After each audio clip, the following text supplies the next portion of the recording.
now that I've emotionally exploded at liberals for being liberals and thus being the stupidest people on planet Earth, aside from fascists, not a high bar, I want to go back and explore, like, a more academically why the framing of America has struggled to live up to its ideals is a load of bullshit. First of all, I want to hammer in on the last point that I made, which is that it doesn't mean anything. Like I said, American values are not a real thing that exists. It's like the term patriotism. Patriotism isn't real, right? It's just the liberal reskin of nationalism. Such is the case with "we've struggled to live up to our values." This is just a meaningless phrase that can be invoked as a thought-terminating cliche to excuse the crimes against humanity and genocides that America has committed in decades, in centuries past, as sort of, oopsie, you know, that's basically the purpose of that phrase, right? And that's the purpose of that narrative, that political narrative, that America is a fundamentally good country, but we've struggled to live up to our ideals. It's a form of American exceptionalism that whitewashes all of the misdeeds of the American government, of the American public, of the military, etc., etc., etc., right? And especially, this is the other point, of the planter class that founded this country. America was not founded as a democratic experiment. Democracy at the time, not an experiment. Democracies existed as microstates in Europe. There were republics elsewhere. A republican form of government was by no means a question mark or an unknown quantity. No, the experiment, rather, or the thing that was somewhat different about America was, first of all, that I think it was one of the first colonial breakaway states, if memory serves.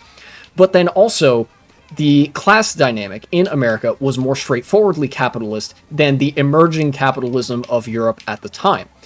In Europe, you still mostly had an intact feudal order, where although, they were reaching at various points a sort of late stage feudalism, there was still like a noblesse of the robe, of the sword, and this was determined by blood affiliation. Your family ties effectively determined what class you were a part of, what relationship you had to the politics and economics of the country. But in the United States, there was a growing sentiment among the wealthy class that they should be on top, and the wealthy class in the United States was actually not of the same character of the wealthy classes of Europe. The sort of the merchant classes of Europe were gaining a foothold, but the ruling classes of Europe were still of the sort of noble. They were of noble blood, and they were members of the clergy and things like that. It was determined by family affiliation, by church affiliation, by education, and things like that. And in America, the planters, the people who owned the slave plantations and who owned the sort of crop production, think of the cash crops of cotton and tobacco at the time. They were like, well, no, we want to be the ones running the show, basically. There was a class conflict between the nouveau riche of America, who did not have noble blood affiliation, and the old nobles of Britain and the rest of Europe. That sort of came to a head, especially through the lack of representation in the British Parliament when it came to matters of taxation. So, as a result, the sort of the sentiment began to build along those taxation without representation lines, because that was a very convenient populist narrative that could be invoked. As such, after several years of this, after a couple decades of this, you get the American Revolution, which fundamentally is about a American vanguard of planters asserting their independence from the British and old European, by extension, political systems. And thus was established the American Republic, where now the only requirements to participate in political society were that you be white, male, and propertied. very conveniently, what the America has struggled to live up to ideals narrative has left out was that for a large part of America's history, the requirements to be allowed to vote, to be allowed to participate in the supposed democracy, the Republican institutions that we had, or that you be white, a man, and that you have property to your name, that you have wealth to your name. If you were propertyless, if you were, propertyless, non-white, or God forbid, a woman, then life in America was fundamentally very similar to life in feudal Europe, in the sense that you had no say. Your role was purely in the domicile or at whatever place of work you sort of slaved away at. Sometimes literally, if you were an enslaved person. And it most certainly was not a noble, morally nobly intended liberal democracy simply struggling to live up to its ideals, right? The sort of cause of America had been well established. The material interests of America had begun to be realized. It was about the planters. That was their objective. It's only over time that other material interests began to assert themselves. The interests of the abolitionists, the women's groups, the anarchists, the socialists,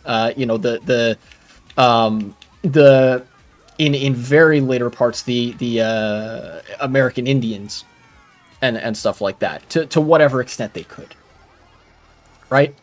There are no ideals at the core of America, right? Because history is not an idealistically driven process. It is a materially driven process. And you can say that ideology is a component part of that, and that is true. But ideology is a material force that primarily regards the world in terms of how it ought to be organized, i.e. in material relations. Ideology pertains to the material relations of the world. So, there is no dimension along which the phrase "America has simply failed to live up to its ideals" is a true statement, or is even a statement with any meaning beyond obfuscating the historical path that American society has taken. Does that make sense?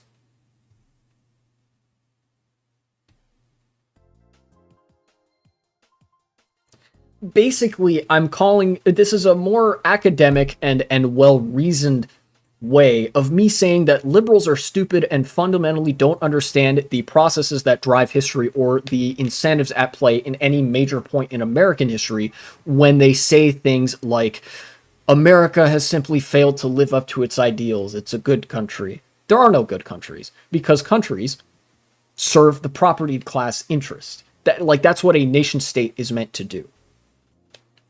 And, ensure stability through threat of violence. Very common critique of the state. But, anybody who knows history knows that, that's not what's going on there. The whole ideals shit fucking does. Yeah.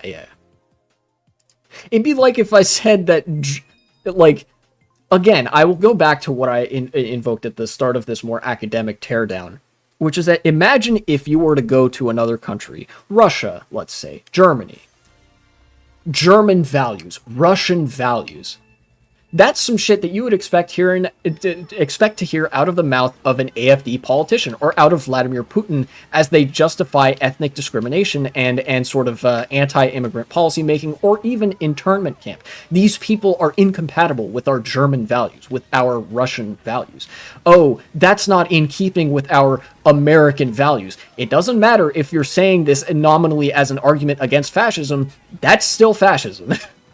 Because it's a sort of essentialist, deterministic, spiritualist, and anti-materialist way of arguing that, there's no possible way that America could do something bad, because if it did something bad, actually that wasn't America doing that. You understand? That's kind of where that externalizing of all America's problems comes in.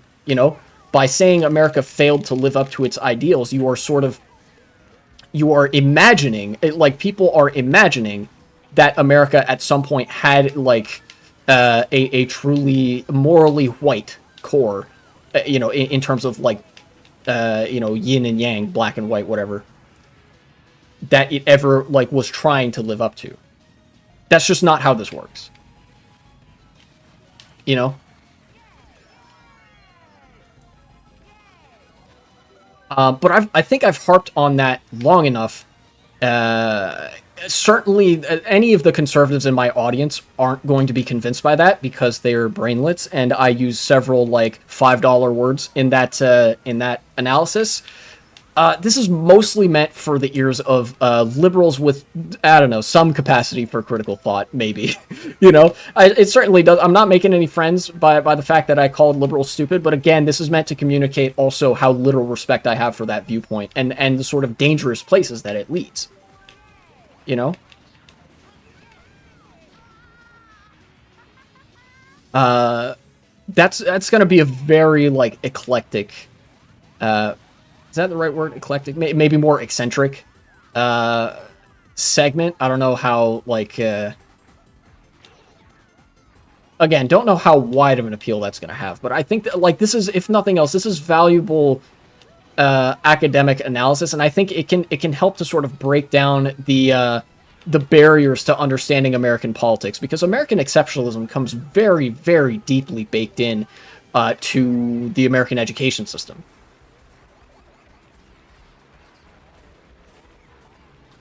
I wheelie bumped. I swerved on purpose there. Oh, actually, what? Don't cut it yet. Love how you send messages to future you. Yeah, it's great because I do all my own editing. I have to, like, tell future me, like, all right, cut it there so that like I know. But actually, future me, don't cut it yet. There's, like, one last thing I wanted to add, which is that just as, like, a super easy encapsulation. That all of this ultimately comes down to the fact that, you know, liberals are the system. You know, they are the system in which we live. Liberalism is the ideological order of the day. And liberals are a part of that. They align ideologically with the system. And they are thus incapable of that self-critique for the most part. You know, for liberals, because we already live in the perfect system, it's a liberalism. There can't possibly be any flaws with how that system operates, with the sort of like founding relations of it, of the sort of, like, you know, the bedrock on which liberalism is built can't have any, like, flaws in it that produce bad outcomes because, you know, liberalism is the best system. Why, like, you know? And that's ultimately, I think that's why thought-terminating cliches like that get so easily perpetuated, because it's way easier to say that and to abrogate responsibility than it is for liberals to recognize that something could be wrong with liberalism, right? Now cut it. Now cut the segment.